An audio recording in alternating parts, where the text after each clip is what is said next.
అది ఒక అటవీ ప్రాంతం దగ్గర కొన్ని కుటుంబాలు నివాసం ఉండేవి. ఆ ప్రాంతం నుండి ఒక వేటగాడు రోజు అడవికి వేటకు వెళ్ళేవాడు.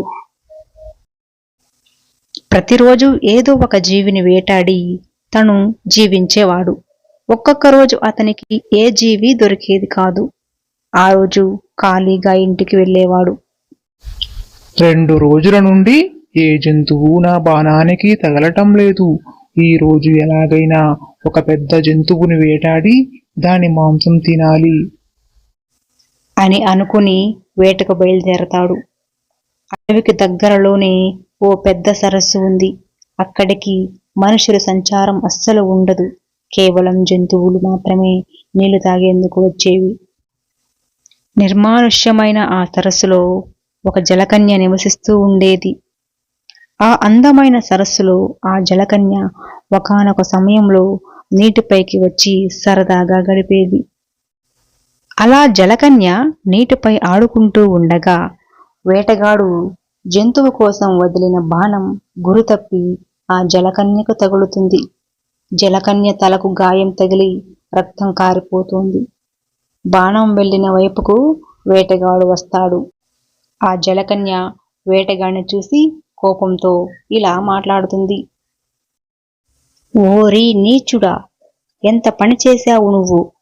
జీవుల ప్రాణాలు తీసి సంతోషపడే నీకు ఆ బాధ నరకం ఎలా ఉంటుందో నీకు తెలిసేలా చేస్తాను. ఏ జంతువులనైతే నువ్వు చంపుతున్నావో నువ్వు కూడా ఆ జంతువులాగే మారిపోతావు. ఆకలి దప్పులతో అవి పడే వేదన నువ్వు పడాలి. ఇదే నా శాపం. తల్లి, తప్పైపోయింది. నేను కావాలని ఈ పని చేయలేదు. నా గురి తప్పి నీకు తగిలింది. నన్ను క్షమించు. జంతువులదైతే ప్రాణం కాదా? వాటికి నొప్పి ఉండదా? వాటిని తినకపోతే మీ మనుషులు బ్రతకలేరా? మీకు తినడానికి కూరగాయలు, పండ్లు, ధాన్యాలు ఎన్నో కల్పించాడు ఆ భగవంతుడు. వాటితో పాటు ఎదుటి జీవుని చంపడం ఎంత పాపం! మీ సంతోషం కోసం మోగజీవులను చంపుతారా? తల్లి, నీ శాపం వెనక్కి తీసుకోమ్మా. నన్ను క్షమించు. ఇంకెప్పుడు ఈ దుర్మార్గపు పని చెయ్యను.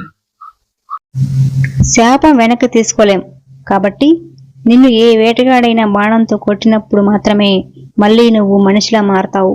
అంతవరకు నువ్వు మోగజీవిలా అడవిలో బాధను అనుభవించు. వెంటనే ఆ వేటగాడు ఒక జింకలా మారిపోతాడు. ఆకలి దప్పులతో అడవిలో తిరుగుతూ ఉంటాడు. నీళ్లు తాగదామంటే పులులు, సింహాలు చంపేస్తాయని భయం. మేతకు వెళ్లాలంటే భయం. ప్రాణాలు కాపాడుకోవాలంటే దాక్కుని భయంగా జీవించాలి.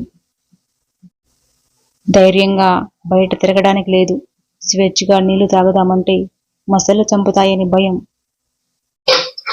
అయ్యో, జంతువులా పుడితే ఇంత నరకంగా ఉంటుందా? కనీసం పొదల్లో నుంచి బయటకు రాలేని పరిస్థితి. దాహమేస్తే స్వేచ్ఛగా నీళ్లు తాగలేని పరిస్థితి. కడుపు నిండా ఆహారం తినలేని పరిస్థితి. ఏ క్షణంలో ప్రాణం పోతుందో అని భయం.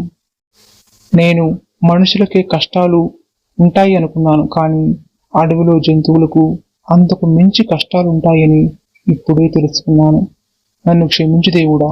ఇన్ని రోజులు ఎన్నో జంతువులను చంపి తిన్నాను అని పశ్చాత్తాపంతో ఆ జింక బాధపడుతూ ఉంటుంది.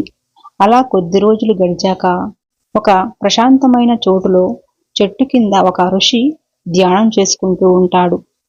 ఆ జింక అతనిని చూసి దగ్గరికి వెళ్తుంది. ఋషి కళ్ళు తెరచి చూసేసరికి కళ్ళెదురుగా జింక కూర్చుని ఉంటుంది. ఋషి జరిగిందంతా గ్రహిస్తాడు. ఏంటి నాయనా, నీకు ఇంత దుస్థితి కలిగిందా? కర్మ ఫలితం అనుభవించక తప్పదు నాయనా. మనం చేసిన పాపాలు మనల్ని వెంటాడుతూ ఉంటాయి. స్వామి, మీరే నాకు మార్గం చూపించాలి. మళ్ళీ నన్ను మనిషిలా మార్చండి. అది నా చేతిలో లేదు నాయనా. ఎందుకంటే నీకు శాపం ఇచ్చింది ఒక జలకన్య. ఆమె చాలా శక్తివంతమైనది. ఆమె చెప్పినట్లు వేటగాడి బాణం నీకు తగిలినప్పుడే నీకు శాప విమోచనం కలుగుతుంది నాయనా. అప్పటిదాకా నాకు ఈ బాధలు తప్పవా స్వామి? తప్పదు నాయనా. ఆ సమయం దగ్గరలోనే ఉంది. బాధపడకు. కొన్ని రోజులు గడిచాక మరో వేటగాడు ఆ జింకను చూస్తాడు. ఎలాగైనా ఈ జింకను చంపాలి అనుకుంటాడు. వెంటనే బాణం వేస్తాడు. ఆ బాణం జింకకు తగులుతుంది. జింకకు ప్రాణం పోయినంత పనయింది. రక్తం కారుతూ ఉంది. వేటగాడు జింక దగ్గరకు వస్తాడు.